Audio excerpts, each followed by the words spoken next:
Grand Rising family. Hello, everybody. Welcome.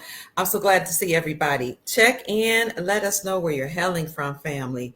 Thank you so much for being here. I apologize for my tardiness. Today is Tuesday, February the 4th, 2025, and the time is 1:31 p.m. Eastern Standard Time. So check in, family. Let us know where you're hailing from.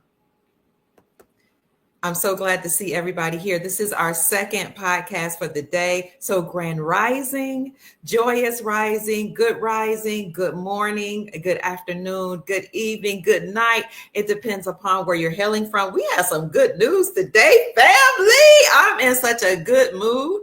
But first, check in. Let us know where you're hailing from. I hope you enjoyed the video that I did a little earlier today. This morning, we talked about elegance and grace, the importance of exuding feminine qualities that attract juicy men and high vibrational people. I hope you thoroughly enjoyed that. It's not for everybody, but elegance is a characteristic and a trait or quality that men love, darling. And actually, women love elegant and graceful qualities, and children do as well. So I hope you enjoyed that podcast today, and I appreciate you all for joining me. I thought I'd come on and talk to you about something different, but let me show you these red gloves that I have. I love these gloves. Okay. I haven't gone over this in my recent podcast, but I have before. Speaking of elegance, refined, sophisticated ladies dress differently from everyone else, darling. We separate ourselves from the rest of the crowd. As such, we draw juicy, divine, masculine, strong provider and protector men. Men that will just do it because you're soft, because you're graceful, because you're sweet, feminine, fit, pleasant, and easy to get along with. Men are actually inspired by femininity, by softness, by grace, by sophistication, by beauty. We inspire them to go out and do the grunt work. So I know people love talking about the matriarchy and they want the matriarchy to be restored, and they want to talk about parthenogenesis and how back in the day women used to be able to procreate by themselves or give birth and make babies without the men. But darling, I can survive and thrive in the middle of patriarchy and a matriarchy. So it doesn't matter to me. Patriarchy, as a matter of fact, is a system, it's an ideology, it's a philosophy, it's a way of existing that the elites have put in our programming that really doesn't have much to do with men. It has more to do with the class of males that are at the top, and by therefore suppressing women. But we have patriarchy and matriarchy actually existing together in thriving societies. That is when the male, the masculine expression, and the feminine come together in a balanced way. See, we know what they say about what used to happen. I studied anthropology. I studied relics in my bachelor's degree with my social science degree when I studied anthropology, sociology, psychology, and economics, as well as political science. I created my own program, my own discipline. And in anthropology, we learned about the feminine expression of God and how these energies or these beings came from the mountains, the Caucasus Mountains, and these beings were Aryans or archons. They had this like draconian energy, and they decimated the female gods. They took the women, they raped them, and they suppressed them, and they put them on an island all by themselves because they didn't like women. And that's how we came up with Lesbos Islands and lesbians, because the women had to fend for themselves and learn how to thrive and do things by themselves. So that was a long time ago. And while it was beautiful, and I studied about matriarchy and matrilineal societies and how the wealth was passed down through the woman, we now know that we live in a world where we have men that are leading and providing and protecting. And my darling, when you are feminine and you are soft and grace and elegant, it doesn't matter if you have a matriarchy or a patriarchy, you will learn how to survive and thrive because you will exude such a juicy feminine energy that the men will come running to your aid. I am a witness. Now, while you're checking in, I'm talking about elegance and grace before we go into the podcast for today, because that's what I talked about earlier today. A couple couple of days ago, I went to my son's celebration at his job. It was a recognition of all of the people on his job. He is into wealth and investments as well as, what do you call it? Insurance. He sells insurance. I'm going to have him on my podcast one day to talk about all the wonderful things he does so he can present those to the Soul family. But I went to this recognition wearing a beautiful bodycon gray dress. It fit my curves, but it wasn't too revealing. It wasn't tight. It wasn't snug. It just kind of hung on my curves. It was below the knee because, when you're graceful and elegant, you know that you don't want to show too much. And I had my hair curly, and of course I had my jewels and my earrings because feminine, elegant ladies adorn themselves. But I had on the red gloves because elegant, graceful ladies protect their skin, and they also set themselves apart from the rest of the world. So women don't wear gloves today typically. So when you want to set yourself apart, you do things that are feminine.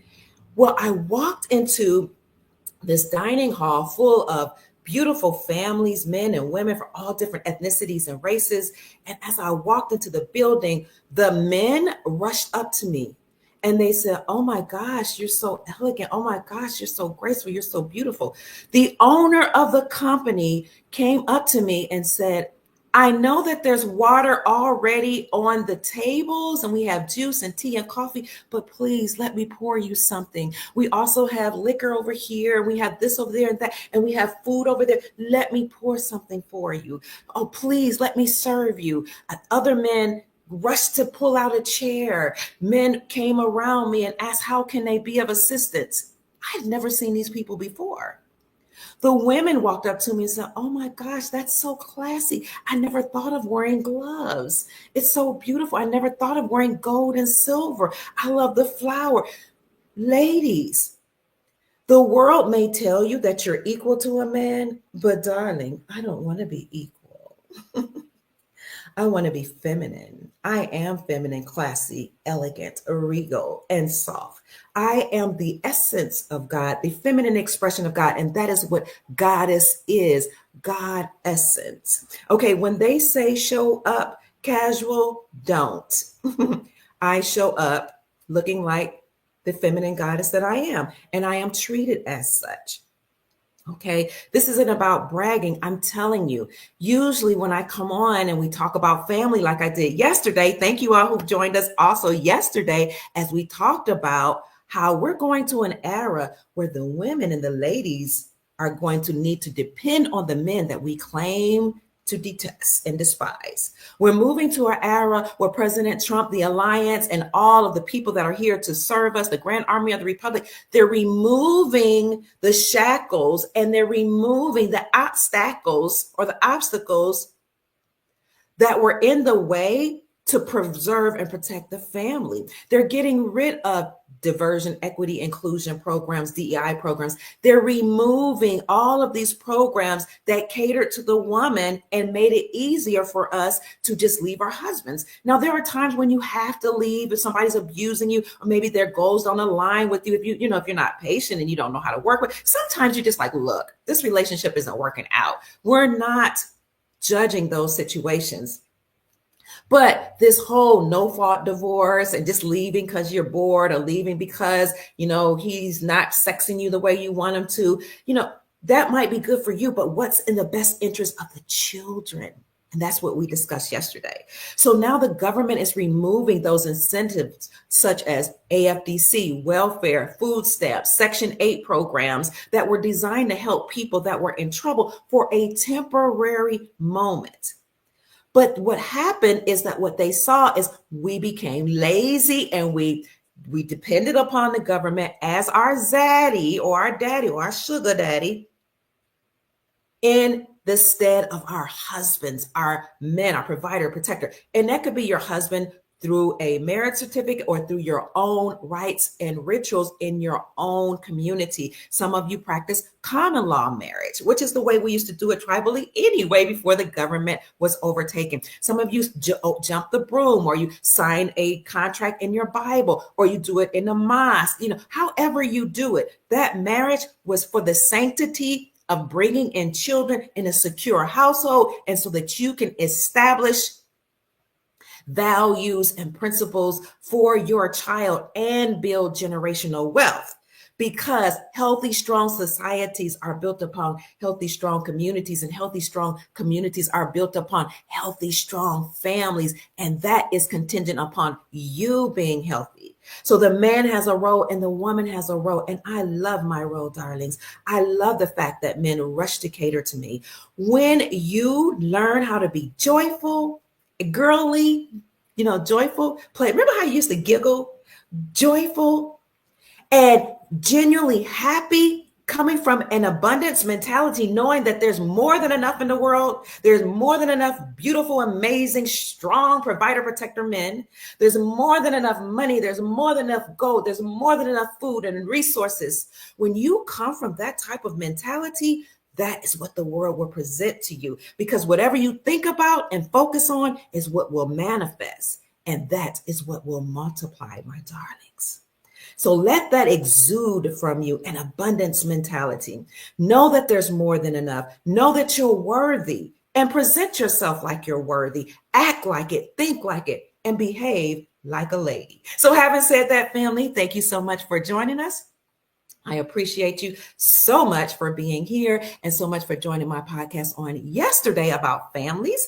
We had Chief Mac to join us, and we also had Sharif Ali, who is a Grand Sheikh of the Moors from Moors of America, to talk to us about what it means to have male and female roles in the family, how to establish a family, how to build generational wealth. Because again, you may not have a healthy society unless you have healthy communities, and the communities are built on family.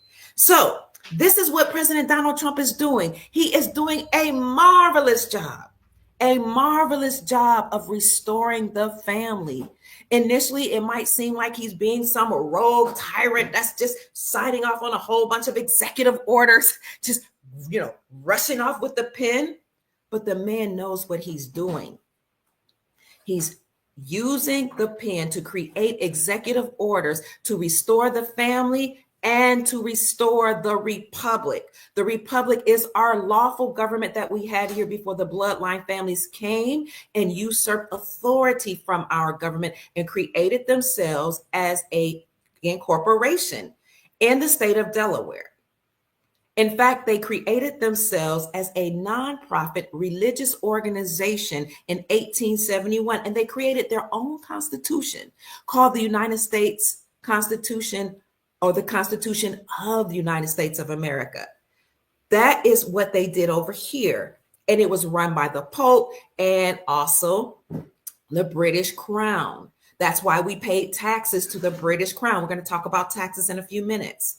That's why the lawyers and judges passed a bar exam, British accredited registry, because they were working for the British Crown. Now in this new golden era, they may not operate in the same capacity. They must all step down and be retrained in constitutional law. Why?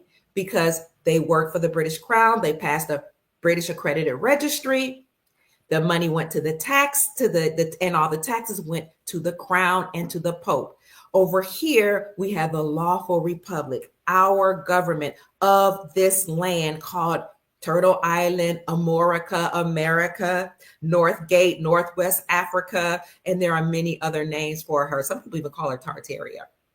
Okay, she has a constitution for the republic, and it's always been standing and it's been working side by side together.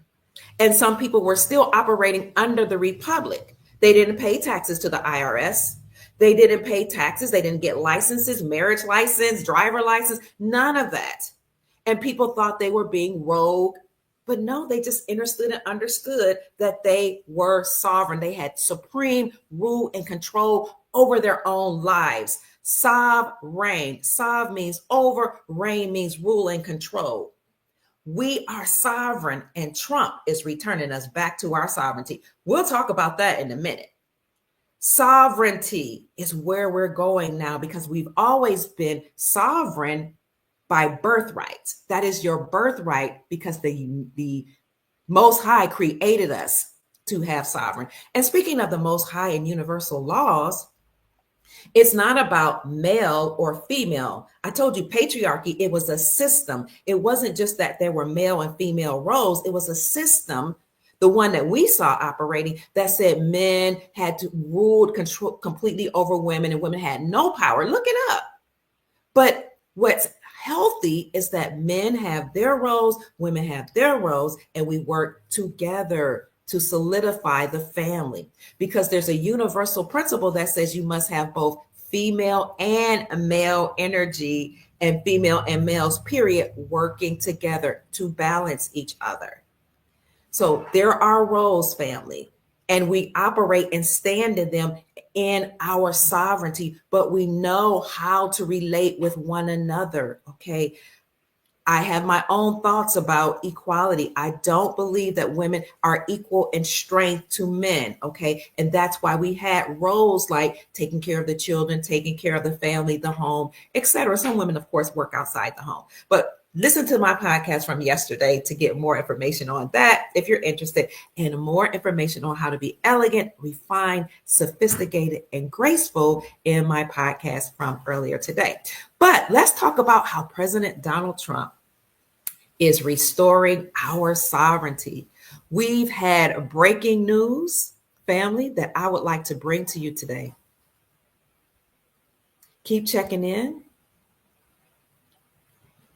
I see you all hailing from all over the world. All right. So President Trump on yesterday, February the 3rd, signed executive orders on created executive action to create what he calls a sovereign wealth fund. Do you see the word sovereign? Reign, rule, and control of your own life. That's beautiful. What was this sovereign wealth fund that he created? Okay. We're again moving to a republic versus a corporate government where these bloodline families governed, ruled, and managed your mind, your menche. Govern, rule, control, manage meant the mind. Now we're moving to sovereignty where you'll be operating like royalty. So if you want to learn more about royalty, then look at my video where I interviewed the Sheikh Asir, the Duke of Tears, a couple of days. Well, actually, it was last Thursday. Powerful, powerful interview where he dropped a lot of gems. So let's look at this new exciting executive order. Again, President Trump is using the tool of the deep state against them, the tool of the United States Incorporated against them to destroy them. He has said on many occasions, I will totally obliterate the deep state. He has also said he's returning us to the golden age. How is he doing that? By using their own tools and devices against them, because he is the commander in chief and CEO of the United States Incorporated. He was the 45th, and now he's the 47th president of the United States Incorporated. Will he be the president of the republic? We don't know, because we haven't had any selections or elections for the republic that we know of. And that lawful inauguration for the republic is actually March the 4th. So let's talk about how President Trump signed an executive order or executive action to create a sovereign wealth fund. This was updated on today, but he made that announcement on yesterday. President Donald Trump signed an executive action that he said would direct officials to create a sovereign wealth fund for the United States, following through on an idea that he floated during his presidential campaign. He's made a lot of promises. He promised that he would downsize the government. He promised that he would bring wealth into America. He promised that he would do away with the Internal Revenue Service and create an External Revenue Service and tax governments and corporations or countries that were doing business with us instead of taxing the people. And he's made so many more promises like protecting our border, and he's been keeping those promises.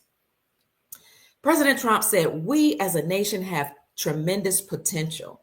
This is what he told reporters in the Oval Office on yesterday, Monday. The president said the action would change or charge the Treasury Secretary, the new Treasury Secretary, Scott Bessent, and Howard Lutnick, the nominee for Commerce Secretary, was spearheading this effort that he calls the Sovereign Wealth Fund. As you read the details of the Sovereign Wealth Fund, it really sounds like Nassar and Jassar. I can't wait till we get into this. Bessent, who joined Trump at the Oval Office, said that the fund would be created in the next 12 months, calling it an issue of great strategic importance. President Trump has been very strategic, and I'm going to show you how this has been in the making behind the scenes a long time, okay? They've been setting certain things in order for him to create this executive action. He suggested that this fund could be used to facilitate the sale of TikTok, which is currently operating in the United States, thanks to an extension that he signed prolonging the deadline for a forced sale or shutdown. They also said that the United States government could leverage its size and scale given the business that it does with companies, citing drug makers as an example.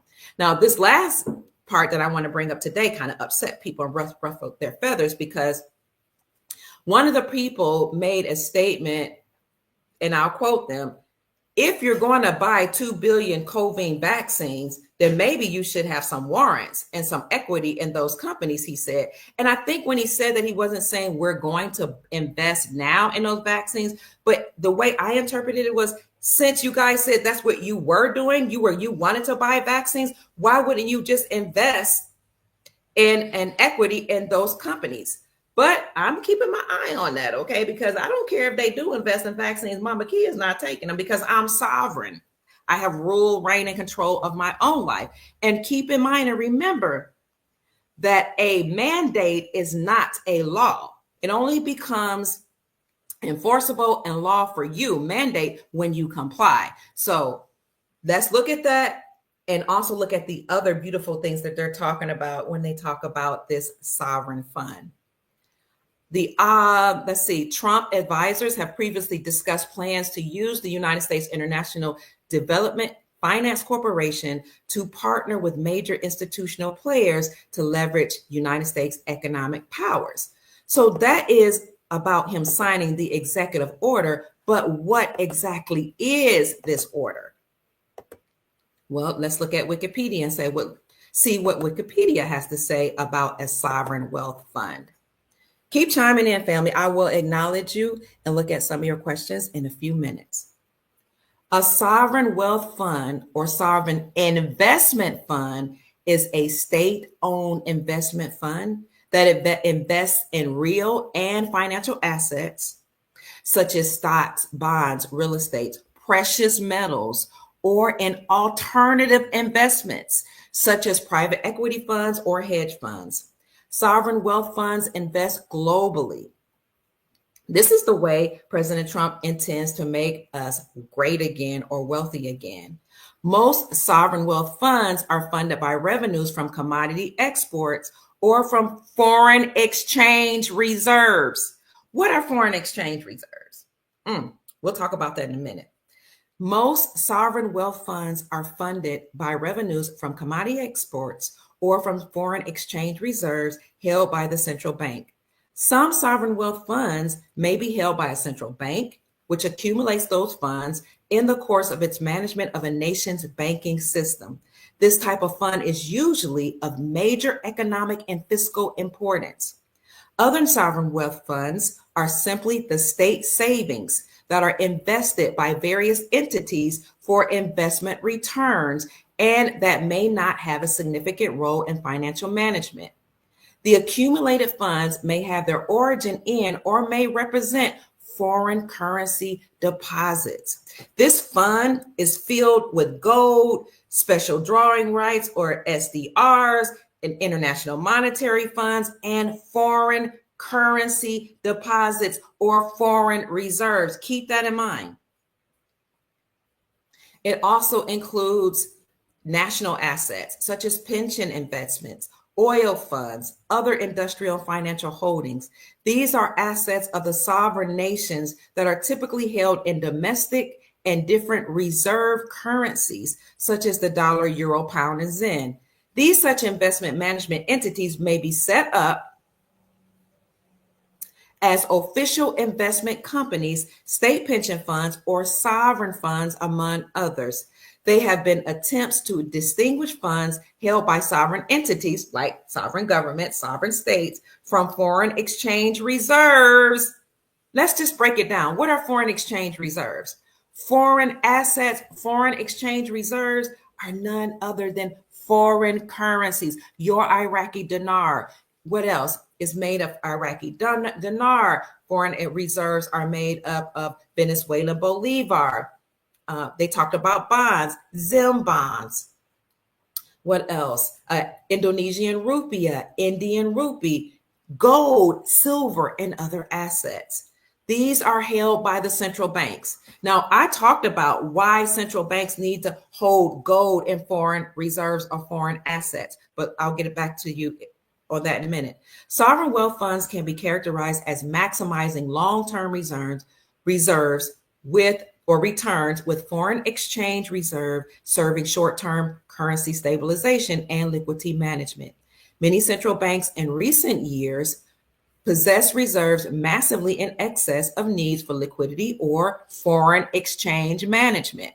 Moreover, it is widely believed most have diversified hugely into assets other than short-term, high liquid monetary ones, though almost no data is publicly available to back up this assertion. So I will leave this in the description section for you in a minute, and I will talk about more in a minute so that you can read up on it. And this can be something that you can use just to start your search as you look into and delve into what this is all about and how these are going to be used for the wealth of the nation. In an article entitled "Who Holds the Wealth of Nations" in the Central Bank Journal, the term sovereign wealth firm was first used in 2005. The previous edition of the journal described the shift from traditional reserve management to sovereign wealth management. Okay. It goes on to talk about China's sovereign wealth management and more about sovereign wealth management. So what are these funds that they're talking about? Thank you so much for the, somebody's asked me a question. Yes, I will send you the link, sister. So when you think about how this sovereign wealth management fund is comprised of different type of assets, you saw them talk about gold, bonds, stocks, and foreign reserve or foreign assets. So first, let's say that when President Trump was signing these executive orders, we knew that he was just exemplifying the process that had already been in place a while ago. They had already created this system. They had already created this sovereign monetary fund before he signed his executive order. And I will just show you how we know that. And then we'll talk about what's in this fund. Let me see if I can bring something for you. It is the hidden wealth bar on the US debt clock. Let me show you that. Somebody, are you guys asking me if I smoke pot? I don't know who you're talking about. No, I don't smoke. I don't smoke anything, darling. I'm high on life. Let's see if I can find, where was that? Thank you for being in the chat, family.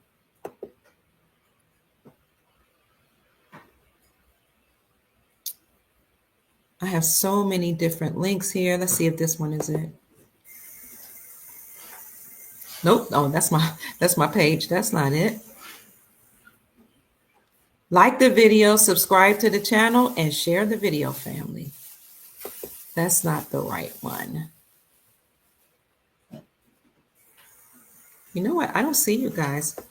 Let me know if you can still see me in the chat, family, because I don't see you. Oh, I think, Let's see, I'm going to stop sharing this. Oh, I can't see the people. Wow, they took me out the chat.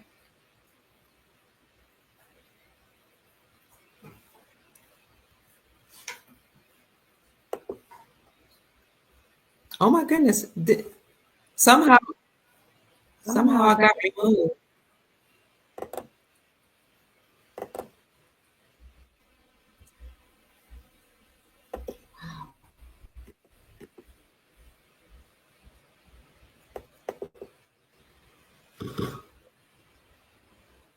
I'm sorry, family. I hear an echo. Mm.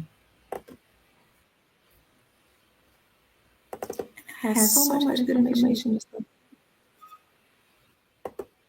All right, here we are.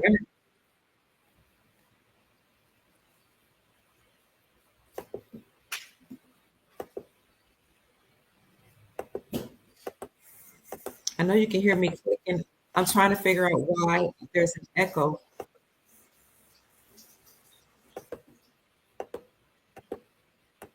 This is wild.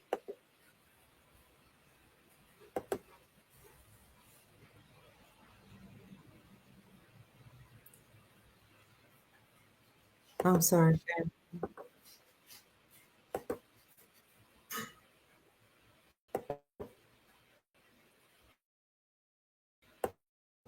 Mm. Can you hear me now? Can you guys hear me?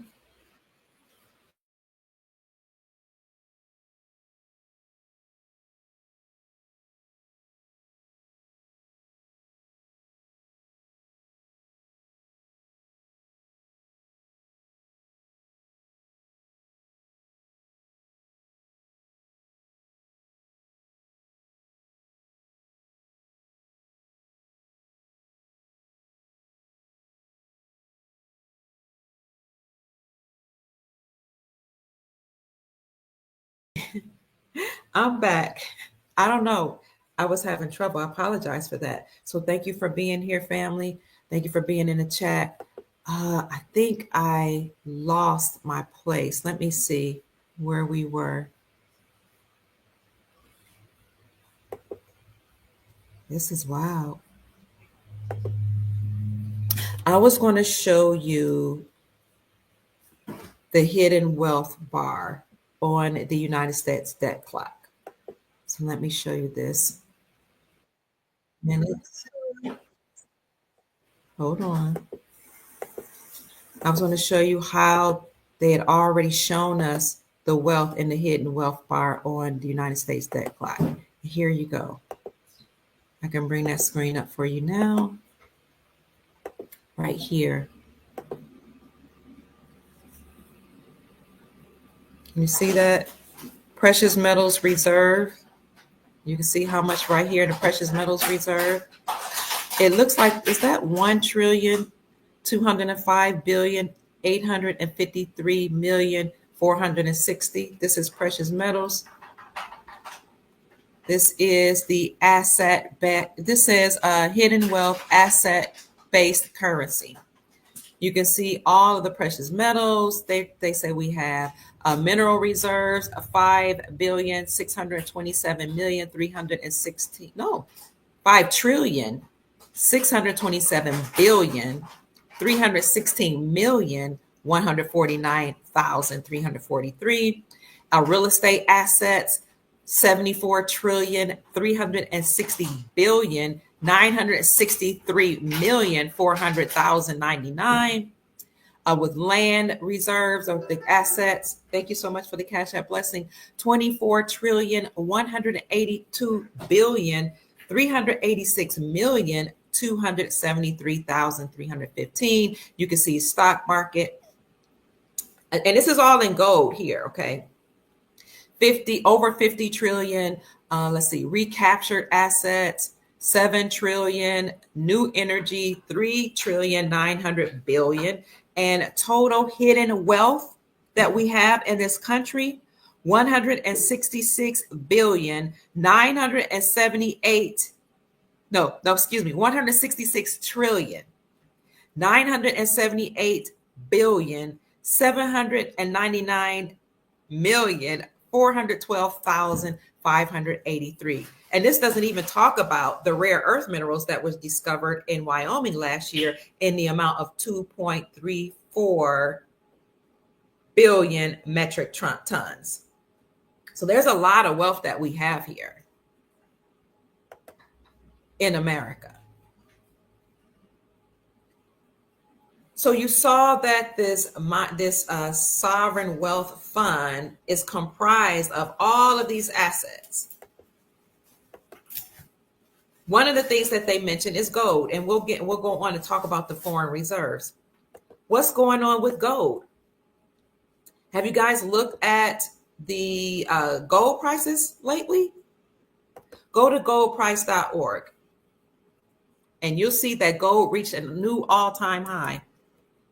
We're just parlaying into what's going on with gold now. The gold price is $2,843 per ounce, but we have lots of gold. So what's happening is it's a basic economic principle that as the dollar loses value, and I showed you an article the other day that said the dollar was decreasing in value, gold and silver increase in value. If you all remember, the Q movement and people with a high military clearance were saying that we have gold and gold will destroy the Fed. Banks have been accruing gold in records amounts between 2022 and 2024, record numbers. They've been hoarding gold. The country has been hoarding gold. We've repatriated gold. You saw that we're talking about assets that we restored back to us. We repatriated gold to us or to our country back from the Vatican. So as we have been acquiring gold, we've been doing that for this sovereign monetary fund and to pay off the debt. Also, we have gold stored in the banks because banks now have to recognize gold as a tier 1 asset, meaning now banks have to recognize gold as money. No longer can they recognize gold as a commodity or as a collector's item, a collectible. They have to now recognize gold as money. And banks have to, as another part of Basel III compliancy, they have to be prepared to receive your tier 2 assets, which are your foreign reserve currencies. And I'll talk about that in just a minute. But speaking of gold, I just wanted to show you that the gold prices are now high. Gold just reached a new all-time high. If I need to slow down, just tell me and I will. I got kind of thrown off when I came off of the podcast when my video just disappeared. Gold is at $2,843. Silver is now at $32 per ounce. Okay. If you look up when did gold reach an all-time high, you'll see, you'll see an article that says gold hovers. This one says gold hovers near all-time highs as tariff confusion sparks market disruptions. But there's another article, gold reached an all-time high. Let me see. When did gold reach an all-time high? Gold actually reached the new all-time high today, February the 4th, the day after Trump announced this sovereign monetary fund. And, coming off the heels of him signing all these executive orders to get rid of illegal immigrants, illegal migrants, and make sure we make America great again and make sure the businesses stay at home and that the businesses and companies are run by actual Americans. This is also coming off the heels of February the 1st, when the tariffs against China, Canada, and Mexico went into effect. That was February the 1st. So when did gold reach an all-time high? Let me show you just a minute.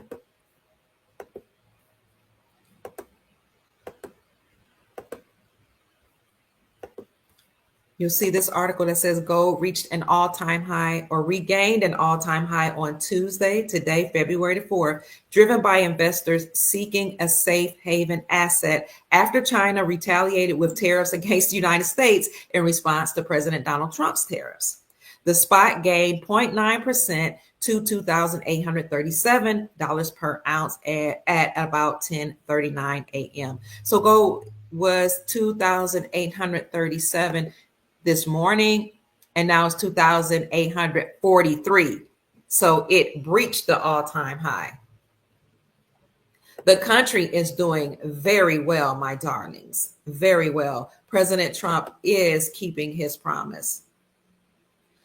So let's look at what foreign reserves are, because this sovereign monetary fund is comprised of gold, stocks, bonds, and foreign reserve assets. If you recall, I did a very detailed video, I want to say like 2 weeks ago, on foreign reserve assets, where I talked about banks becoming sovereign, how now banks can operate independently from the Federal Reserve central banking system. And in that podcast, I talked about how the Supreme Court of the United States ruled that now state-sponsored banks can be sovereign. They can make their own rules, their own laws, and they can operate separately from the Federal Reserve, the fake government, and their central banking system, in that they can now have their own charter. They now can be regulated by the state and not anybody federal, not any government, no federal government. And they can issue out their own gold-backed currencies. That's what I said in the podcast that I did. But that's not it. That's not all I talked about in that podcast. I'm going to show you that podcast so that you can look it up for yourself, because it was really thorough. Here's the podcast. You go to Dr. Kia Pruitt on YouTube. This channel right here, at Dr. Kia Pruitt Official, because there are many that are created that are mimicking me, that are not owned by me. And YouTube will not get rid of them, even when I reported them. So this is me on this channel. I have 9,630 subscribers. So you'll see this one here. Scroll down in the video section. You see video, shorts, live, and post. In the video section, you'll see it's called Great News for Currency Holders. I'm talking about how banks had to become Basel compliant. They had to store up gold, recognize gold as a tier 1 asset. They had to have foreign currencies. And the reason why they had to have those was to make sure or maintain the health of the bank, and also to ensure that the bank would not have any type of financial problems. The way the articles expressed it was holding these assets stave the banks against bankruptcy and maintain the financial health of the bank. In other words, in the podcast, I showed you articles that said that the banks need you, that they were preparing for currency exchanges. I also talked about how banks met globally to ensure that they were ready to receive tier 2 assets. And then other articles called the tier 2 assets foreign reserves, foreign currencies. And you see that this sovereign monetary fund is comprised of foreign currencies. So for anybody that thinks that this isn't real, I'm going to show you all the videos and all the articles so that you can look it up for yourself. Make sure you check this video out. When you click on the video, you'll see, that's what I look like here. And go to the description section and you'll see all the articles where I'm talking about how banks gear up for tier 2 capital issuance under Basel III guidelines, making sure that they were Basel III compliant. Now, when you click on this article, it's been scrubbed from the internet. Okay. The article that says banks met globally to ensure that they were ready for foreign currency exchanges to receive your tier 2 foreign reserves. It's been scrubbed from the internet. However, in this video, I bring up the article and I read it line by line. So you'll be able to see what the article looks like, and you'll be able to see that it was actually on the internet. It's crazy how they do that. So I want you to do that. Check it for yourself and you'll see that there's no article there. Now what comes up is something about amplifying your collective intelligence. So let's talk about how this monetary fund is comprised of foreign reserves. I took the liberty to look again at what foreign reserves are. They're foreign currencies, but I'll show you the article. Mm-mm-mm.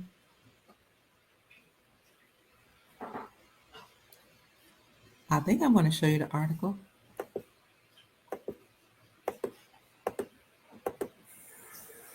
Looks like what I'm going to have to do is go back to that video. And actually, yeah, I'm going to have to go back to that video and bring up the article that talks about what foreign reserves are. This is exciting news that President Trump created this sovereign monetary fund. Okay, let's see. Keep checking in, family. I see you commenting. And we'll answer questions in a few minutes. But I need to show you what foreign reserves are that are in this sovereign monetary fund. Let's see. What do you think about this so far? These hidden assets are assets that we've had all along that President Trump is just bringing to the forefront. And wouldn't you know it that my computer just froze? You can't make this up. So I'm not able to click on any of my articles. I hope you all can still see me.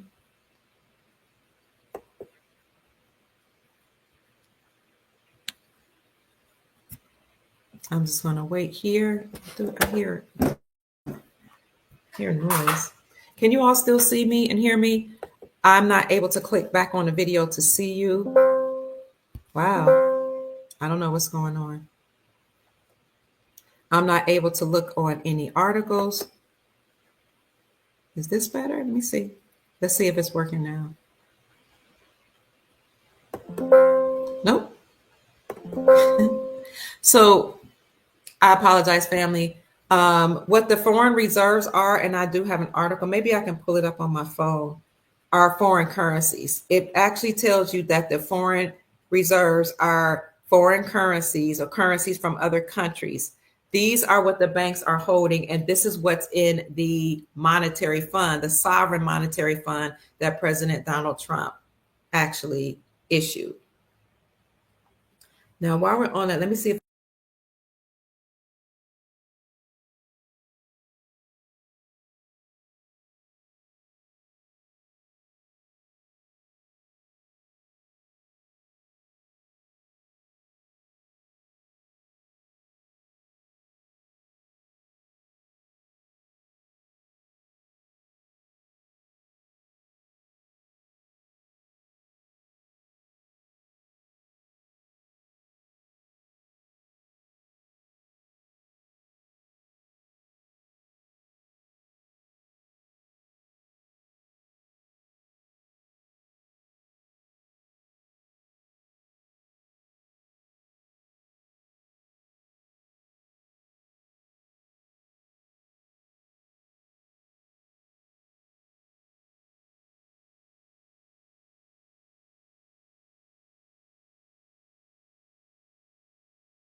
Somebody says, you're making an impact, Kia.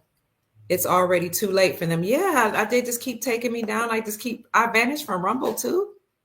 Wow, this is crazy, family. I just want to show you how we're wealthy, and as a nation, we're going to be okay.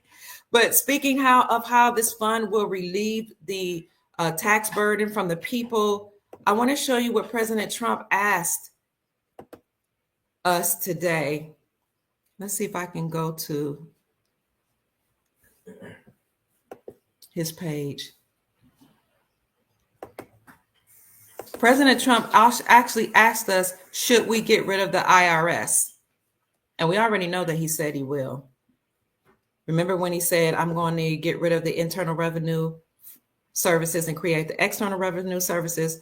And he explained that he's going to stop taxing the people and start taxing other countries that do business with us by putting tariffs on them.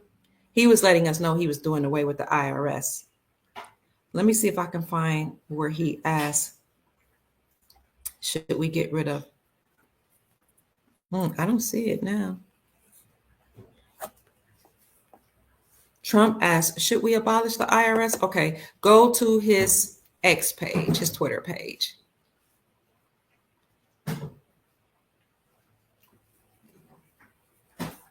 No, I don't see it. Let's see if I can find him, Trump, on Twitter. Why the problems, y'all? On his Twitter page, he asked, should we get rid of the IRS?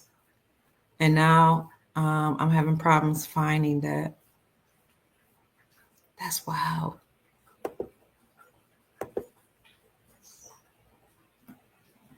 I'll find it and I'll put it in the description section for you. This is wild.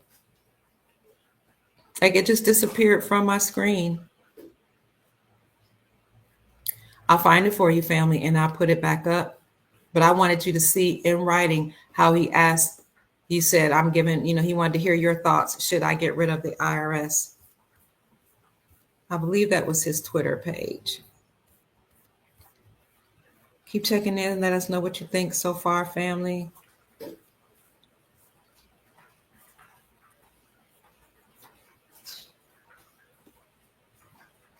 I don't see it. Oh, well, we're going to keep it moving. If I find it, when I find it, I'll bring it back up. Let's see. Let's look at Gold Telegraph because they've been giving out some really good tweets lately.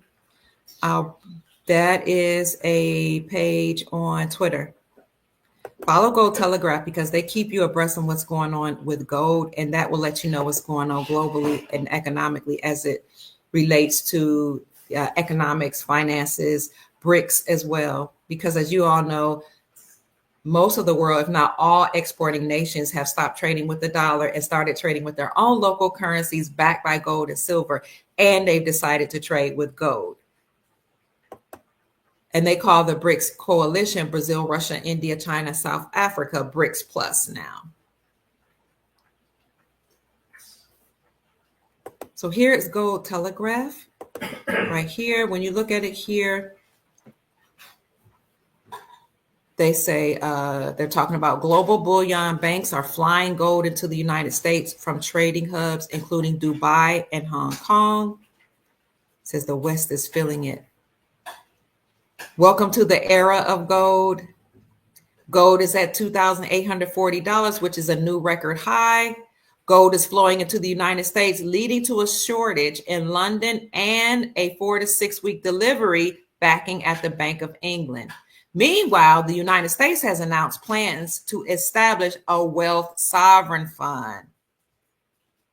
All right. And then people are talking about that here. Gold Telegraph also says the United States says the country wants Ukraine's rare earth elements as a condition of further support. Again, this comes down to resources. So I'll leave that in the description section for you. But before I close out, let me show you this. Gold Telegraph here, it's reported on their Twitter account 22 hours ago about the United States Sovereign Wealth Fund. It says, the article says, We're going to monetize the asset side of the United States balance sheet for the American people. There'll be a combination of liquid assets that we have in this country, Scott Bessent, the United States Treasury Secretary said, and these are liquid assets.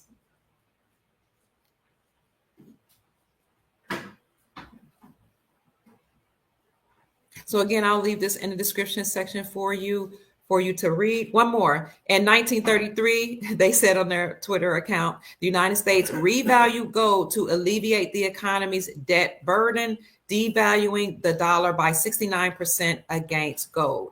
I told you that the dollar was being devalued. Okay. The dollar was devalued in 1933. This came as the nation emerged from the Great Depression, using inflation to erode the real value of debt. Today, with the United States debt surpassing 36 trillion, let's see if I'm going to click on that. History suggests that some form of monetary reform is inevitable. The Federal Reserve even knows the trajectory of debt is unsustainable fiscally. The Department of Government Efficiency is the first step, in my view. Our medium is broken. So speaking about gold, again, you may want to make sure you follow Gold Telegraph on Twitter, and you also want to always look at the United States debt clock.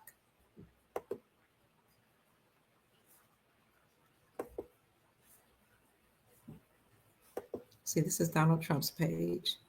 No, that's not what I was seeing if I could find that tweet he made when he asked should we get rid of the IRS. Oh, well, let's look at the United States debt clock. You can look at the United States debt clock on Twitter, usdebtclock.org.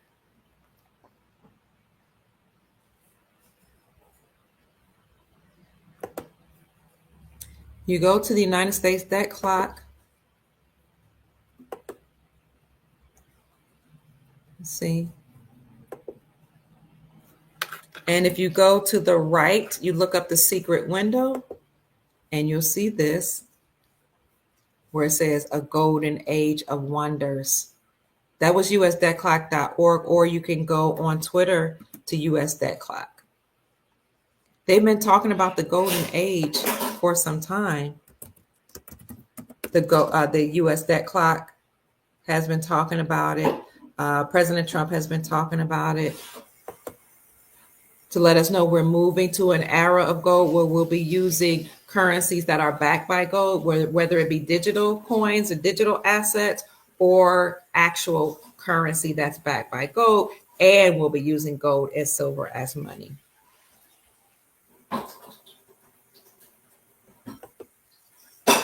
So now let me let you see the Twitter page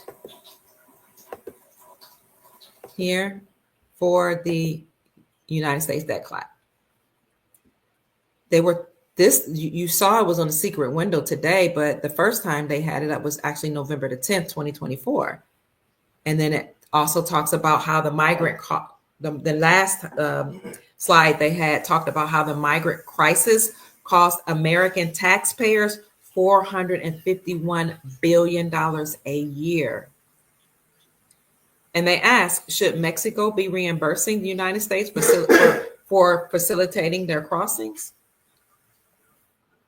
And they always give you certain messages on their secret window part of the United States debt clock. One of the messages was we're moving from debt to wealth, and this is a revolution. They had other messages about rescuing Medicare and Medicaid. There was another message where they talked about firing the Fed, or the Federal Reserve. So one of the things I wanted to show you before I got distracted, because I was removed from the stream and a lot of my tabs that I had up disappeared, was I wanted to show you how foreign reserve assets were your foreign currencies. So you can find that on the video that I did called Great News, Banks Are Ready for Currency Exchanges, the one that I showed you. I'll put it in the description section for you. And you go to that description, and there's an article under there Let me see what it says. That says tier 2 definitions. What are tier 2 definitions and the 4 components?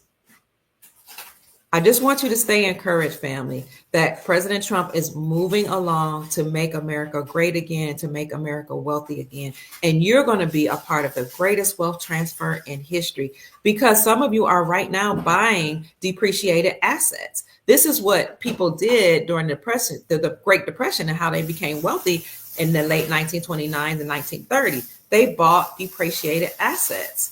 Now we have depreciated assets such as foreign reserves that have been depreciated through war and sanctions. Gold had depreciated. Silver was a depreciated asset. Stocks that are declining. For some of you that want to get into stocks, you want to buy what they say, buy low, sell high. But I would caution you to be careful with the stock market, because it's going to collapse. And a great portion of the stock market, if not all of it, will disappear.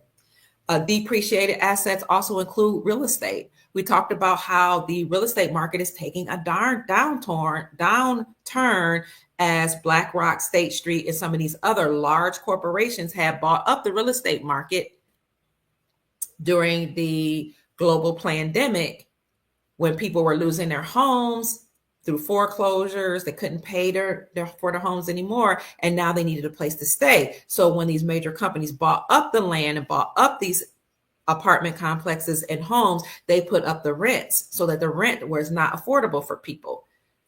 Well, people paid as much as they could, but now with the unemployment rate soaring and companies closing and banks closing, people are having a hard time paying their bills. So you have a high homelessness rate. Now, State Street, BlackRock, and these other companies are dumping the real estate back onto the market. Additionally, Evergrande, which was the largest real estate firm owned by China, they own land, farmland here, and real estate, complexes, homes all over America.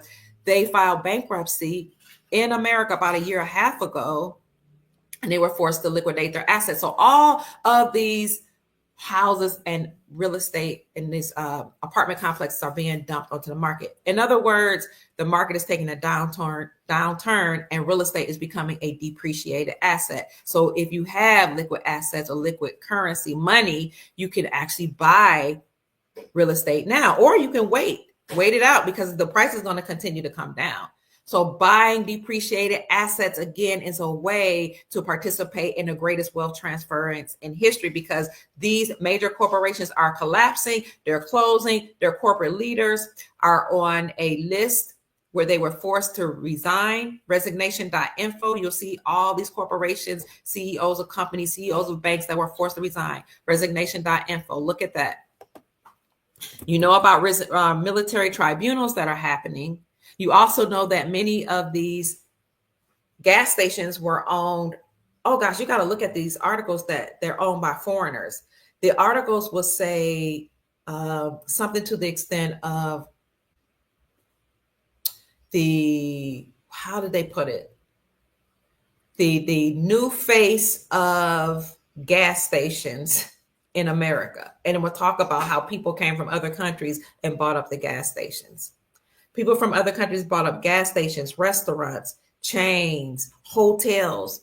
There was one article in 2021 that said 60% of the hotel industry was owned by Indians from East India, from Asia, East Indian Asians. A lot of the Indians that are over here, they're bringing home an average of $105,000 per household. They're at the top of the pyramid. Why are they here buying up resources when many of them have come? Thank you so much for the Cash App blessing. I appreciate you, Gina Lee. Why are they buying up hotels and gas stations here, and restaurants and subways here, when the Indians that are coming from Asia, East India, they're from the top, the high class. They're not, what do you call them? The unmentionables? Is that what they call them? Dalits. The Dalits. They're not the Dalits. They're not the dark people. Untouchables. They're not the untouchables. They're not the original Aboriginal origines of India. They're not even the middle class. They're at the top class. So they're not coming here to find opportunities. They're coming here to exploit our wealth and our resources. But now that Donald Trump is coming up with all these and issuing out all these executive orders, subways are closing, gas stations are closing, restaurant chains are closing. They're fleeing back home. And I'm here for it.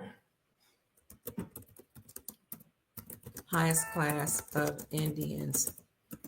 They already have money. They already have wealth. What are they called? The Brahmins. Many of them are from the Brahmins, the Brahmin class.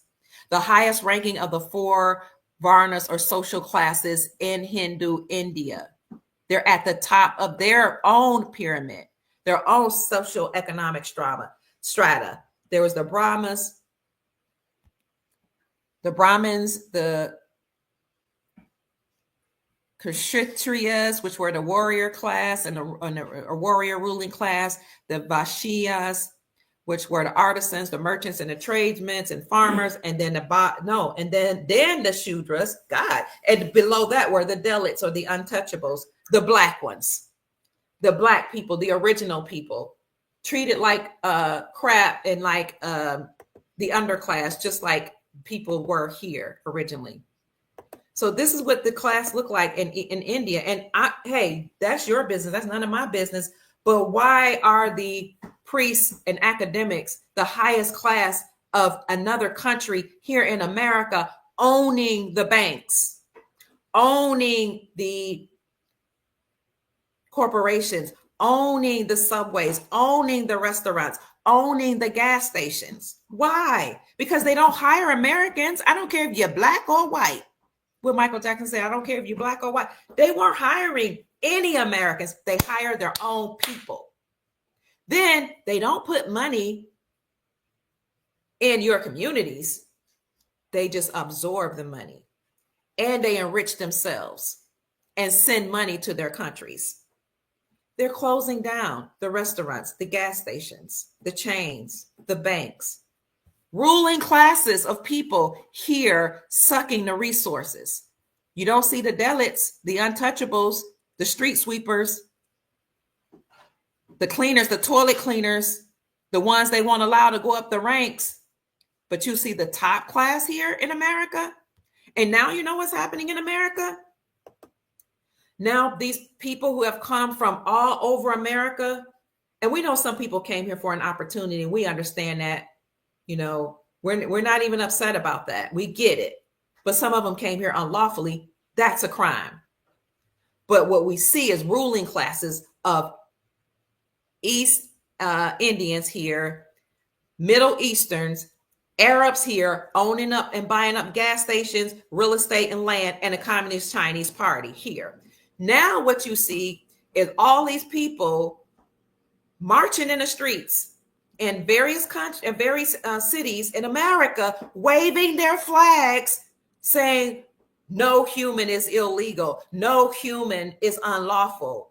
Don't send us home. We support America. We're helping to make America great again. You're taking the jobs. You're getting the resources. You're absorbing the resources, and you've been given favor. And when you're given favor, you don't even hire Americans. You would even put your companies, your gas stations, your hair places in the so-called black community and treat the Americans, whether black or white, like they're a piece of crap. And you will monitor them and look down on them while they're shopping in your stores to see if they're stealing. But okay, we went along with it. But you didn't even care enough to put money in the community. You didn't create any scholarships. You didn't create any programs. You didn't create any help, any humanitarian programs. You didn't invest back in the communities by buying from the local stores and the restaurants that were in the communities. As a matter of fact, you worked with the police departments, Arabs that own some of these gas stations, to sell drugs in the community. Don't play with me. I know you. To sell some of these gas stations were a front. They don't sell food. They operate in the food desert to get grants and scholarships and loans. Would you call them those loans with no interest loans? They set up a gas station in the middle of a food desert and put cookies and cakes and chips, which is a real food, funded by the government in the United States Incorporated, And those stores were fronts for pushing drugs in the Black community. That's why you always saw or often saw the gas stations filled with police cars, because they were working hand in hand with each other. And they were pushing out drugs to the drug cartel and the drug pens, whether they were Black, white, or Mexican, and pushing out guns and killing up the people because they were taking advantage of and exploiting America. Well, now they got to go home. How dare you? I'm American. I'm a national. I love being American. How dare you be able to get the resources from our government and our country? First of all, you sold to us and we bought from you, so that we have to take accountability for that. Not invest the money, but now you're demanding that you don't go back home and you're waving your own flag. To me, that's flagrant arrogance. That to me should be treasonous. Do you know what a flag is? A flag is a banner. A flag is a banner whereby the people rally up. It's a rallying cry. You have a rallying cry. It unites the people of a nation together. So you're waving your rallying cry flag banner in the faces of the American people saying, I ain't going home.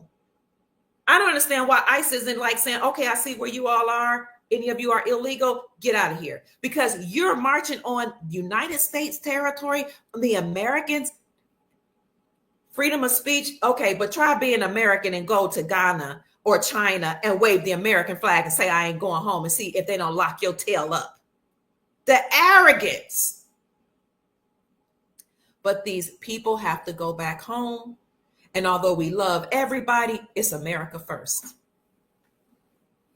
It's America first for me. Yeah, this is like a turf war. Gang banging right here in the United States. Shame on you. And then saying you ain't going home. We'll see. We'll see. We'll see if you're not going home. How dare you? I'm not afraid to say it. America first. Try going to Ghana and smoking ganja or something on their territory, or doing something that's illegal, smoking outside in public. They will put you in handcuffs. And they're gangsters about their money. The police officers will put you in handcuffs, put you in their car and say, it's not lawful for you to smoke in public, you little American boy. So now call your family back at home in America. That's what they'll do in Ghana. Call your family back home. And then your family be like, hey, hello. Hi. The police will say, yeah, I got your child, your grown child, or your auntie, your uncle. They were smoking cigarettes in public, or they were drinking alcohol with the flask, or whatever their rule is. Or they were parked at Lombardi Beach past sundown. We're holding your child for ransom. How much you gonna pay me? Try doing that. I wish you would be American, waving your flag time out. You ain't putting me in your jail. You ain't calling my mama or my daddy or my family home. They wouldn't give a care. They would give you the ransom price and you will pay it, or your little American tail will be locked up in their jail until only God knows when. But these people have come to America and been outright flagrant and arrogant of what they've done here. Now, though, that they're going home, and I'm not too ashamed to say it. Yes, I love everybody. I'm not one of those. I'm not trying to be politically correct. They're going home, and I'm glad. Why would at least nobody's dropping you in the middle of the desert? Yeah, but you know why some of these countries don't want some of the people back? Of course, they want the ruling class back, but they don't want the criminal element back. They don't want the gangbangers. They don't want the Mexican drug cartel. They don't want the Venezuelan gangbangers. They don't want the MS-13 gangbangers that came on our turf. They don't want those that had fled from China that are part of the Chinese Communist Party, those that are Ukraine. Hello, Cleveland. Ukrainian mafia owns all of downtown Cleveland. Fact check me. Google it now. They will show you. Look up how Downtown Cleveland is owned by Ukrainian mafia, and Louisville, Kentucky had to seize the PNC Bank mall, not just the building, the whole area, because it was owned by the Chinese Communist Party and Ukrainian mafia laundering money through there. Shut them down in 2020. And look up how in 2020, Louisville's airport seized 10,000 automatic weapon parts from China that had flown into Louisville, Kentucky, owned by the Chinese Communist Party. They have committed high treason and criminal activities that are egregious, and it demands or commands that they have to deal with severe consequences. At least President Trump is saying you got to go back home. At least he's saying, get up out of here. Thank you, Sister Sandy. I appreciate you for the Cash App blessing. Okay, but now the good news, family, is now that they're leaving, gas stations, owners, and major corporations, bank, all this banking laundry and stuff like this, and all the drugs that was going on in your community, they're leaving. You'll be able to buy up these depreciated assets. And this is how you'll be able to get in on the greatest wealth transfer in history. So I know we were talking about President Donald Trump and how he signed an executive order to create a sovereign wealth fund. And this fund is going to help to make America great again. But I'm also telling you what you can do. If you have money, if you have fiat, but it's okay if you don't. I know all this sounds like Nasara Jasara. It's okay if you don't. Get gold RM notes for as little as $2.62. Gold RM notes are the notes that are their 0.999 pure gold pressed onto a 14 karat note. No, wait a minute, 0.999, 14 karat gold, and some of them are 0.99, 24 karat gold pressed onto a note that is actually used as legal tender to buy local goods and services in your states. So you can buy gold RM notes for as little as $2.62. If you have it, you can get in, you can move ahead, because as gold increases in value, you know that your gold RM notes that you bought for $2.62 is going to be worth more. And you can get silver, which is like $35 something from somewhere between 30 and 35. It fluctuates. You can get bullion, you can get coins, you can get sterling silver, which is 92% silver. You can get silver that is constitutional silver that they erroneously call junk silver. That's 90% silver. Those are gold. Those are silver minted coins that were minted before 1964, before we came off the gold standard. Real silver, and that's cheaper than the silver bullion in most cases. You can also buy foreign reserves.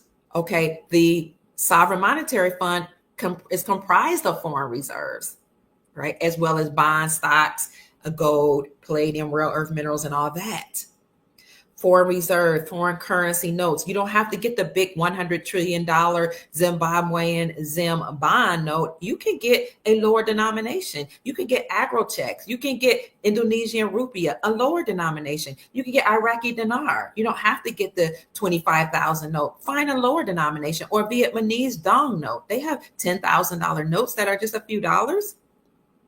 You can get Iranian rial, Indonesian rupee, Venezuelan currency. Look for the smaller denominations, and don't worry that you don't have a lot. Just get whatever is in your budget, because these depreciating assets were depreciated through and devalued through war and sanctions that the United States government had put on these nations. Well, the United States government has collapsed, and it is happening right in front of our eyes. They're defunct.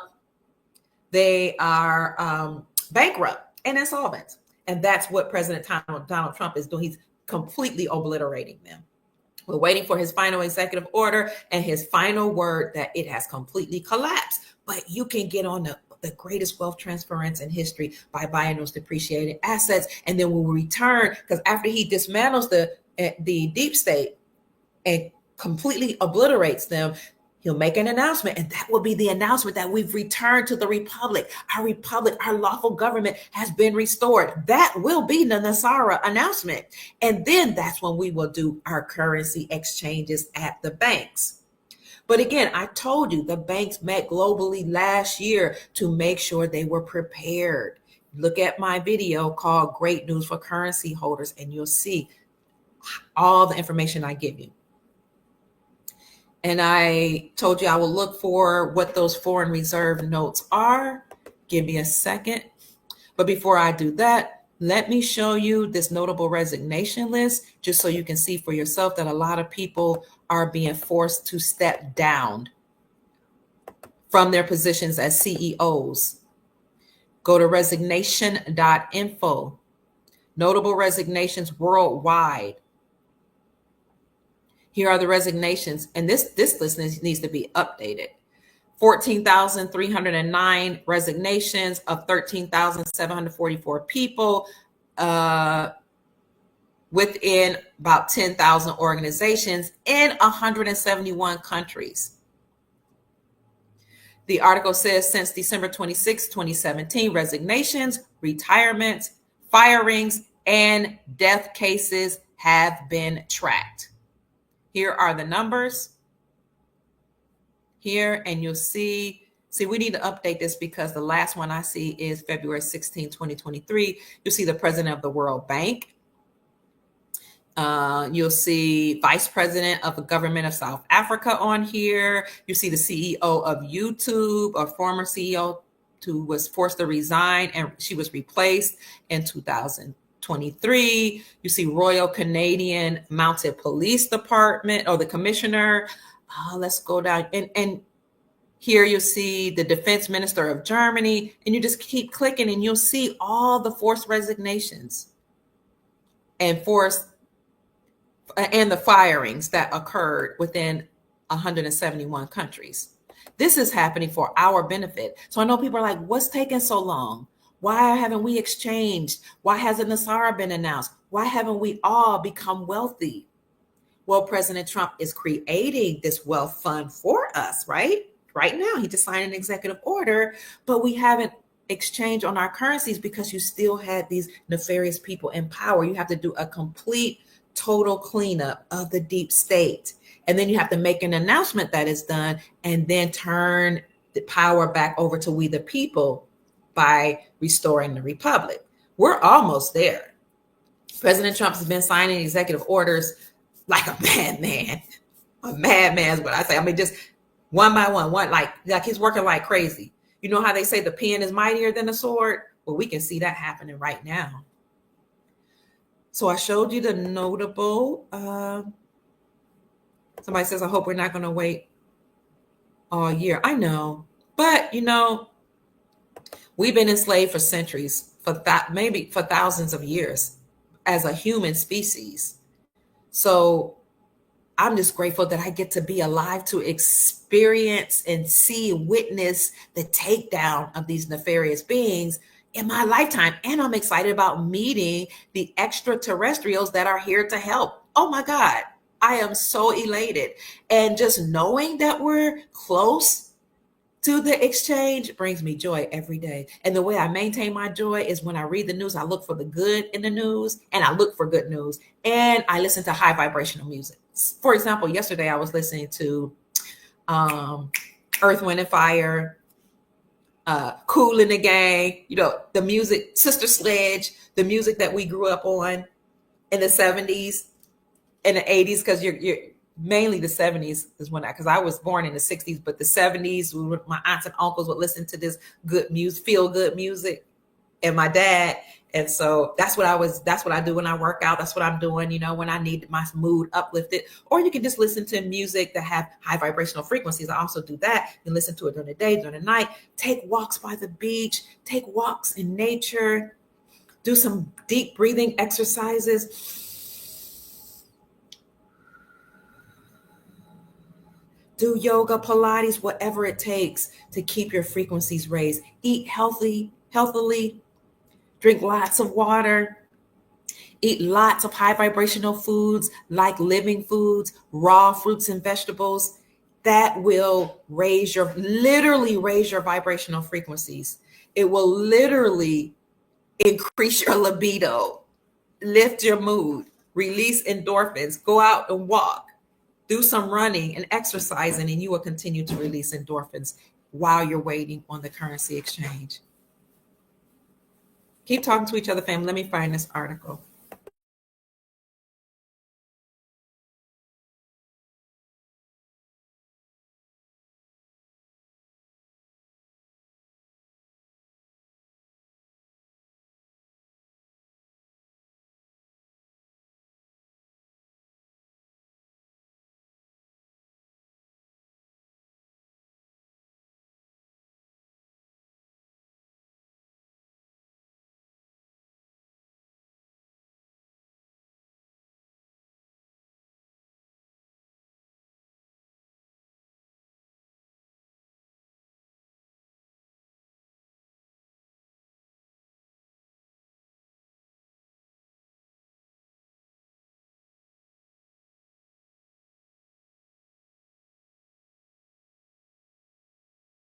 All right, family, let's see. I had turned the mic off while I was looking for this article.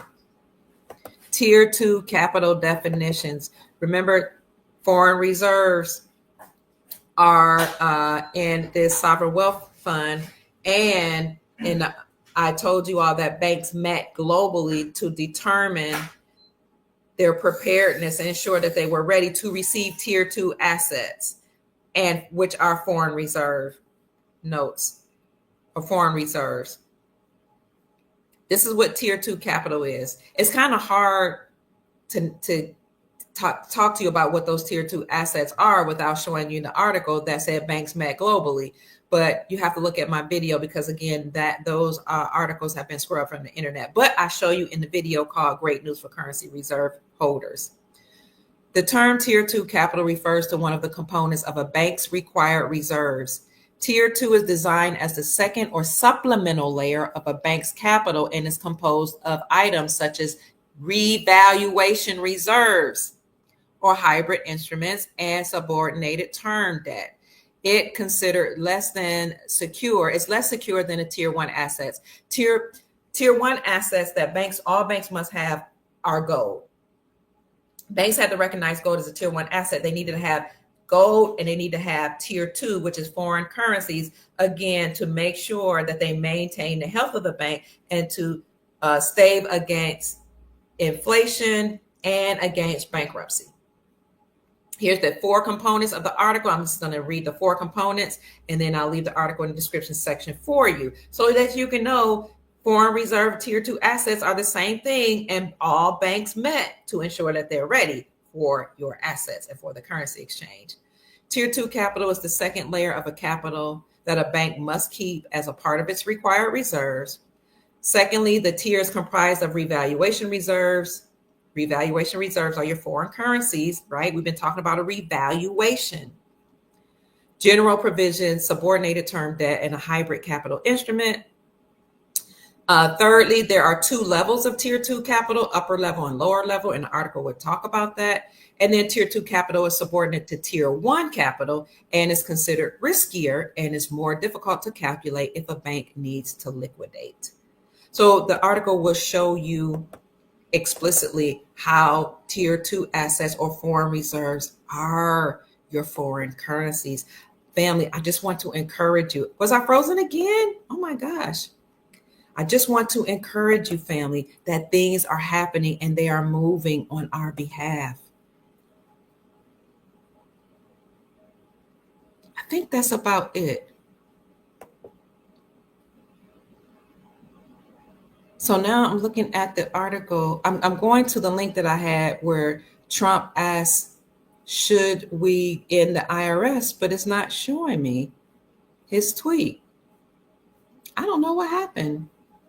I don't know if it was released. Let's see. I don't know if it was taken down.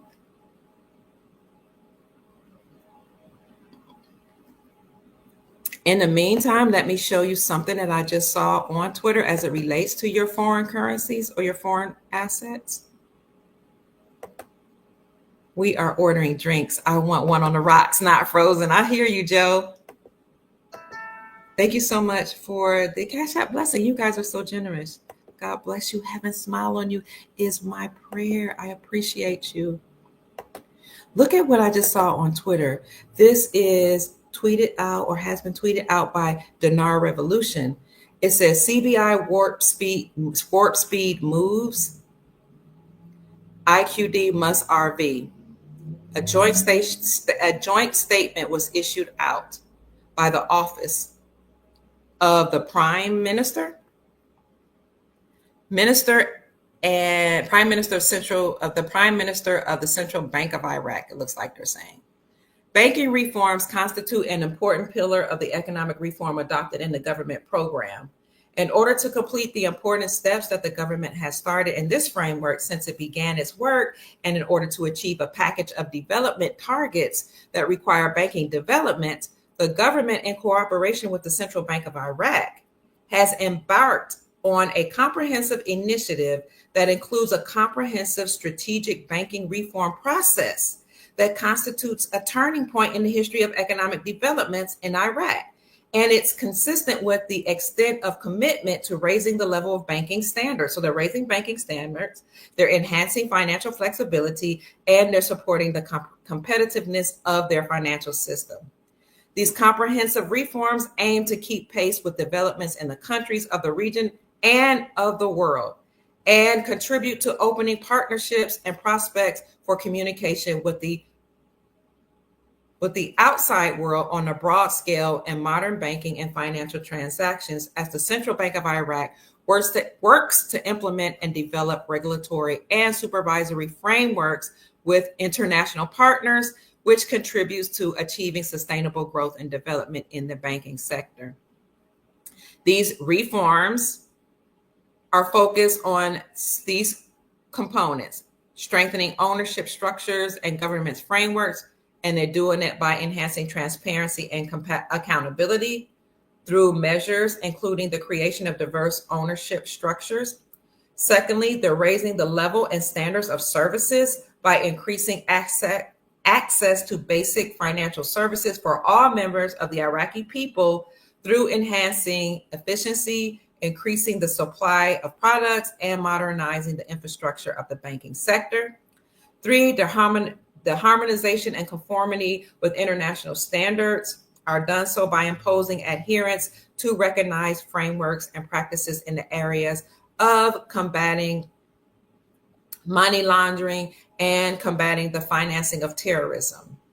Fourthly, they're enhancing financial flexibility by enhancing the financial safety of Iraqi banks and setting strong requirements regarding capital and cash liquidity. And this is done to protect the customers' deposits and to protect the economy in the face of local and international challenges. This initiative comes within the framework of a broader strategy that's aimed at modernizing their banking sector in Iraq, which the Central Bank of Iraq is currently developing in partnership with Oliver Wyman, who is a leading global management consulting firm. And it gives a little more information, and you can see that people are saying that these reforms are very serious reforms and that a rate adjustment or revaluation must be inevitable or coming very soon. This Dinar Revolution, a commenter said, is amazing. Where'd you find this? And is it recent? I actually have that article. I remember reading that and reporting on that. So I'll find that article for you guys and put it in the description section. So much is happening. And I'm so excited. I'm so excited, family. Again, precious metals are on the rise because as the dollar decreases in value, gold and silver increase in value. It's a basic economic principle. So you will see that the BRICS nation that has coalesced against United States Incorporated is growing stronger and stronger. But in the meantime, America is taking steps to move back towards sound money. And this is why 46 states in America have reclaimed silver and gold as money. And the way that they did this is by creating reforms. And these reforms are eliminating state taxes on precious metal sales. So they have eliminated some or all taxes on precious metals. And the reason why they did this is because the Constitution states that you may not tax money. That's unconstitutional. It's unlawful. But the Federal Reserve allowed that to happen because they are nefarious. They're not lawful. So they classified gold when they were leading the world and when they were the elite class running everything, as classified gold as a commodity or as a collectible instead of as money. And they put us on a fiat debt-based system using their SWIFT monetary system as well. But all that's being dismantled. And it all started out, at least in our current history that we know about, with Vladimir Putin going to Ukraine. He was the catalyst. This was a secret agreement actually between 209 nations to, when triggered, drop the dollar and use their own global currency or local currencies for trade. That trigger was Vladimir Putin going to Ukraine. And we know he was the catalyst or the trigger because once he went to Ukraine, he exposed all of the Biden crime family activities and all of the other president's activities. He uncovered all of the Wuhan type labs that had created these diseases that shut down the world. He uncovered all the money laundering, all the trafficking of Ildren Tray, who's speaking in pig Latin, the trafficking of Dre, all of that. And then Biden put sanctions on him and said nobody could do business. We would no longer do business with the president of Russia, Vladimir Putin. And Vladimir Putin clapped back against those sanctions by dropping the dollar for trade and saying, I don't need your money anyway. I don't need your dollar. You can put sanctions on me. I'll use my own currency, the Russian ruble. And that occurred in 2022. That is when the Russian ruble became the strongest performing currency in the world. And then Vladimir Putin said, you know what? I have my own military. I have allies. I stopped trading with the dollar. Now I'm going to inspire all the BRICS nations to do so. I'm the president of Russia. So then he inspired Brazil, Russia, India, China, and South Africa to follow his lead. And they all stopped trading with the dollar. That was a huge thing to inspire them to stop trading with the dollar and to completely drop the dollar. It was, of course, it was a secret agreement that we now know is called Project Salmon, which I've known about for many years and I've been talking about it. But it was monumental because that completely decimated the value of the dollar, not just the monetary value, but the value of the dollar in people's eyes. Now you have 5 nations that said, I'm going to stop trading with the dollar. Russia's going to back us up militarily. It was important because the dollar, the fiat, the greenback was attached to the United States Incorporated in their Federal Reserve central banking system. Now with them, these 5 nations refusing to trade with the dollar lost its hegemony. Now the United States Incorporated lost financial and economic hegemony. They were no longer the world leader. Because what made the dollar the world reserve currency was our agreement with Saudi Arabia to protect the Saudi empire in exchange for their oil. And then we would force all exporting nations to get oil from Saudi Arabia using the United States dollar. And if they used their currency, it had to be backed or pegged to the United States dollar. So again, we protect the Saudi kingdom in exchange for the oil, and all exporting nations have to get oil from Saudi Arabia, and they have to use the dollar.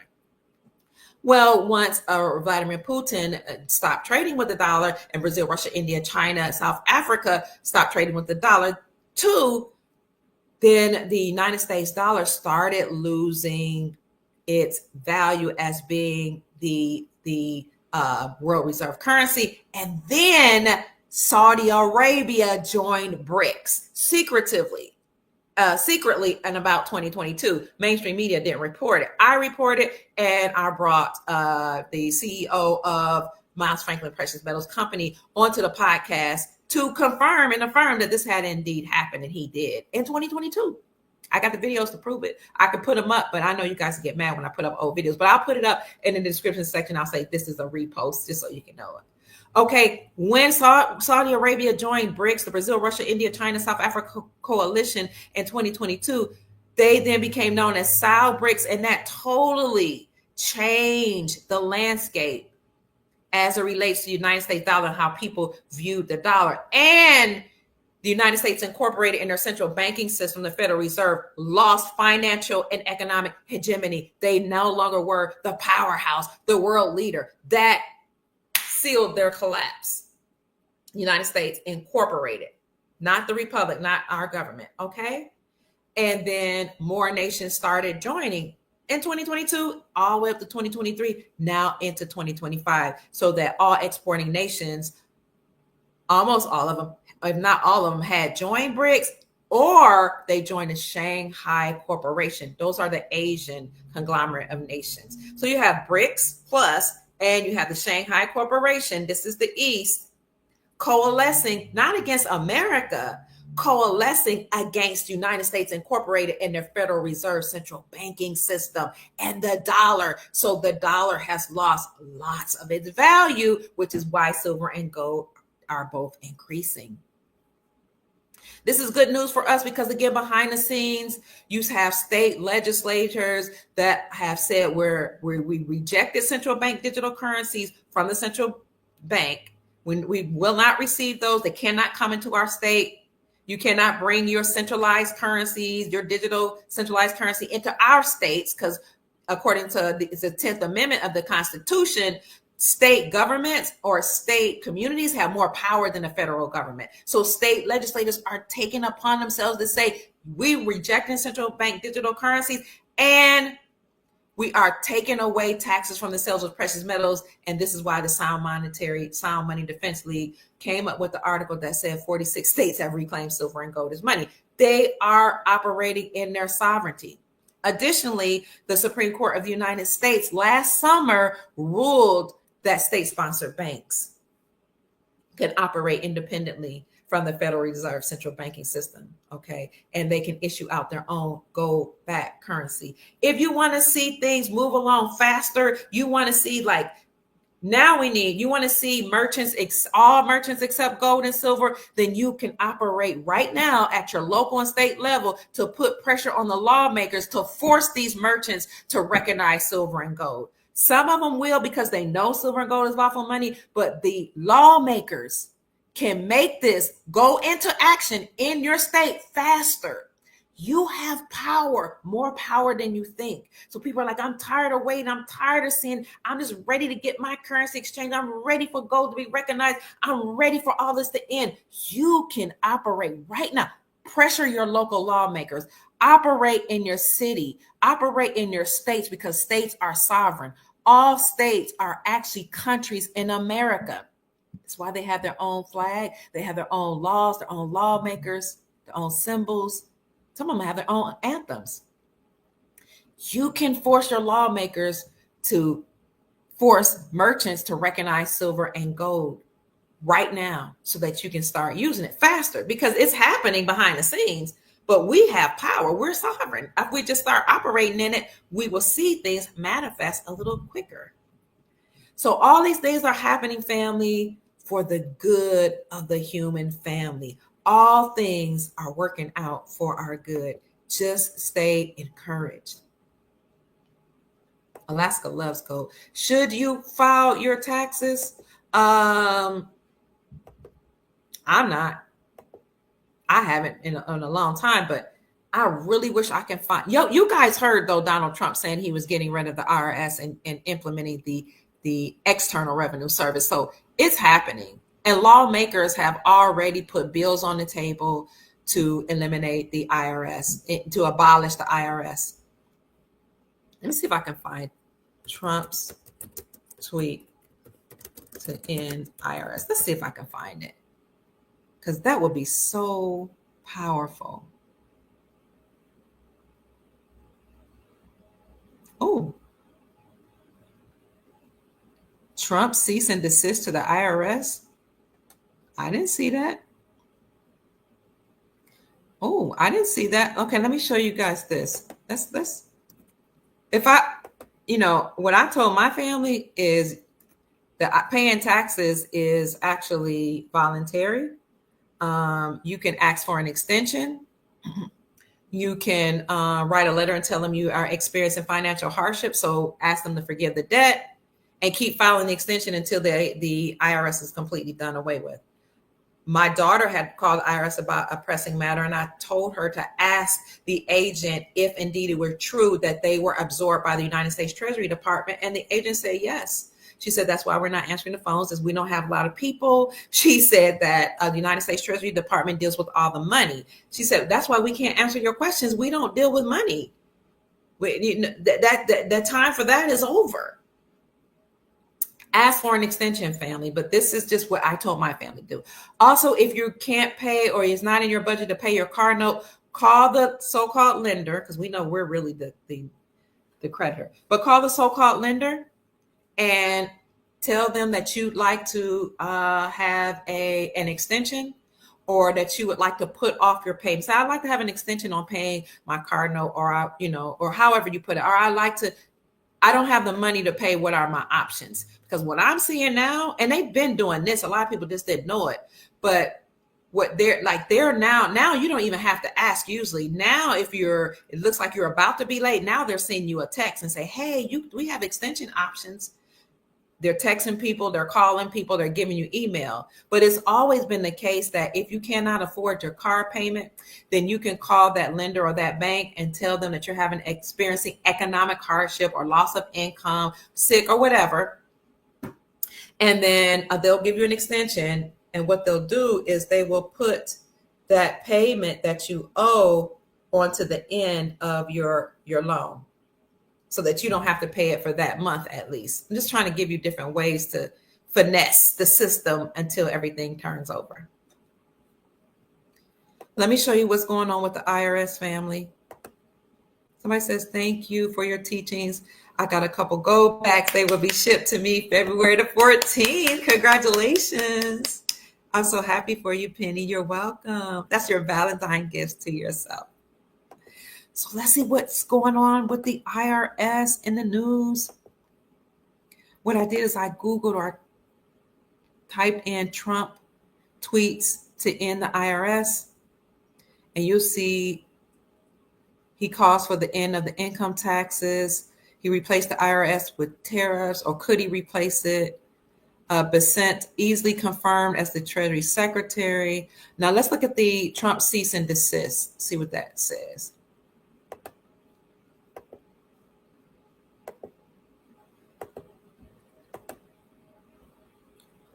President Trump's cease and desist to the IRS protects the middle-class families and small businesses from IRS audits and weaponization. This came out January 23rd. Trump is answering America's fears of supercharged Internal Revenue Services, or IRS, with an executive order halting the hiring of federal employees until the administration determines that it's in the nation's best interest to do so. This includes curtailing the onboarding of tens of thousands of new IRS agents called on by the Democrats in the so-called Inflation Reduction Act. And supporting President Trump's order, the Ways and Means Chairman Jason Smith issued the following statement. President Trump's cease and desist order to the IRS is a crucial first step to helping the middle-class American and small businesses living in fear of 87,000 new IRS agents that were targeting them with new audits and monitoring their personal transactions. And okay, so I know that was the cease and desist to hire new agents. We remember when they said that they were hiring 87,000 new agents who were given a charge to be able to shoot anybody who didn't pay the IRS. Remember that? That was 2 years ago. Let's see what else we see in this article.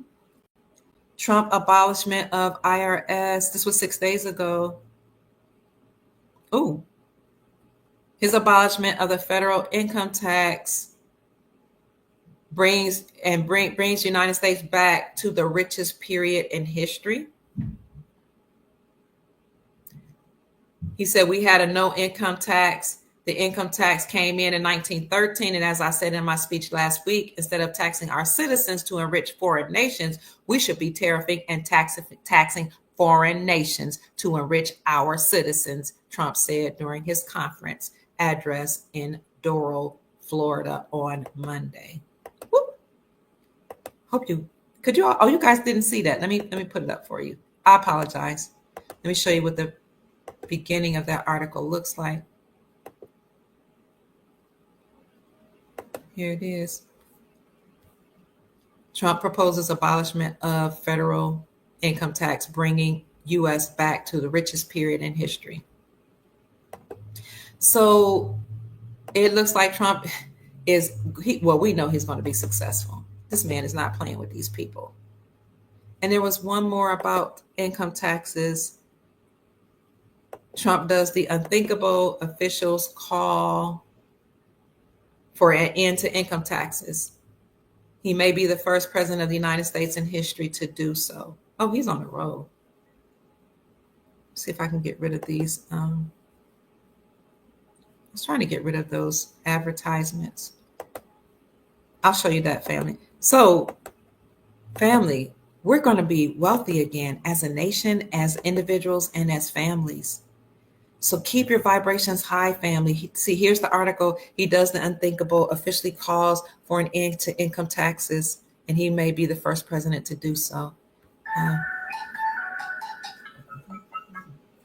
See that right there? Maybe the first president in history. So that wraps up my dissertation for the day.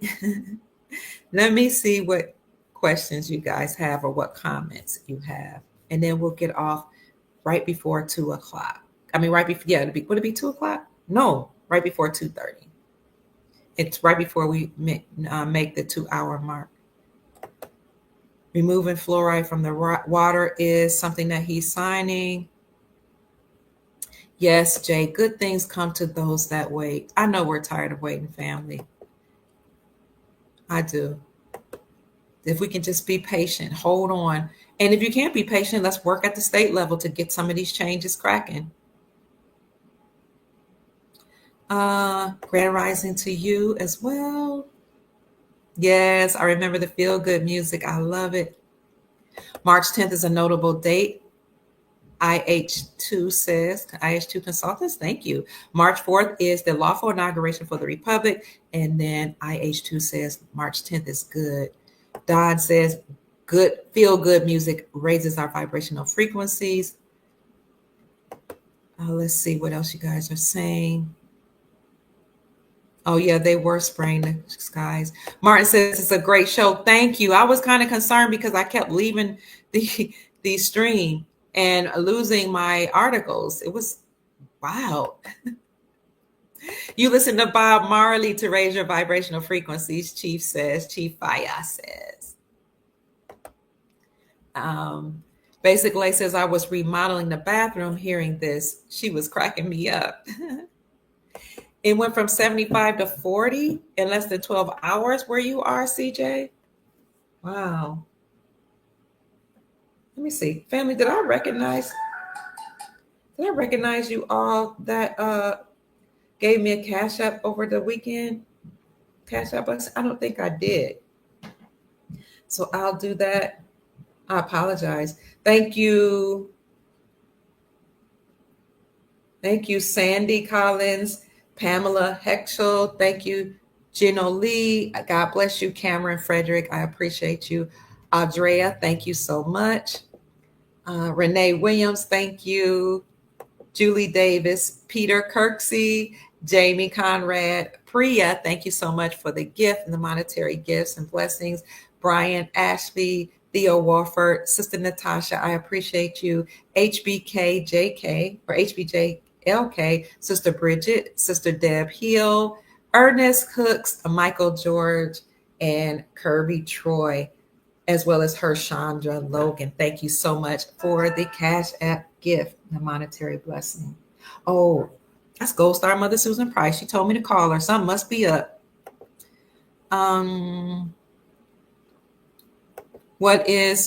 What's a good website to buy the Go RM notes? Just typing in. You have many Go online companies like SD Boyan, JM Boyan. Let's see. Who else? moneymetals.com, greatamericancurrency.com. There are many online currency dealers or many online gold companies from which to buy them. You saw the article?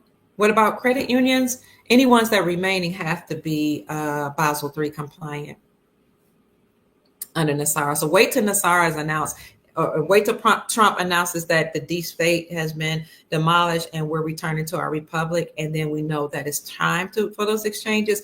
And we will then make sure that any banks or wealth management centers or credit unions that we go to are Basel compliant. But any that are standing should be compliant. Trump is trying to breed a self-reliant economy. I agree. The monster food chains and their monster food chain tactics used to leave the weak behind, which was the old American way, but no bueno, that wasn't good. Yeah. Those big chains, they were so big and that little mom and pop shops and restaurants couldn't compete with them. You know, you have Walmart that has everything, a barbershop, a nail salon, tire shop, car maintenance place, food, clothes, housing supplies, miscellaneous, everything, toys for the kids. So now your local tailor, a dressmaker, a person that's making clothes is out of business. The local nail salons, they are competing with these big places. And now that they have monopolies, they can lower their prices. So now, you know, it's hard for Cindy down the street to be able to even afford to keep her hair salon open because she's competing with Walmart. Excuse me. Your little motel owner, I don't want to call it little, your motel owner might have been owned by your uncle or Mr. Johnson down the street or an insurance person that works in your community. Now he has to compete with these big chains of hotel owners. All that's coming to an end. Oh, it was on Trump's Truth Social. Thank you. Let's see what President Trump said. The one where he was asking about the income tax. Let's see if I can find him. Trump. People are okay. People are texting me and calling me. Who was this? Informed that Tiger Woods' wonderful mom passed away. Oh no, send prayers to Tiger Woods' mom. I'm trying to see if he said anything about income taxes on his Truth Social. We'll have to look for it and then put it in the description section for you all. I wanted to see if I can find it quickly and bring it up before we left or closed for the day. Anything else needs to be brought to our attention, family?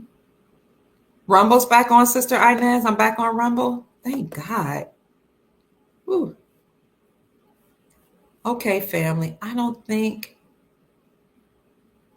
did Trump make a statement that the Bahamas will be the 53rd state? I don't know. I hadn't heard that. I'll look it up. You're welcome, Sister Penny. It's my great pleasure to bring any information that I find to the Soul family.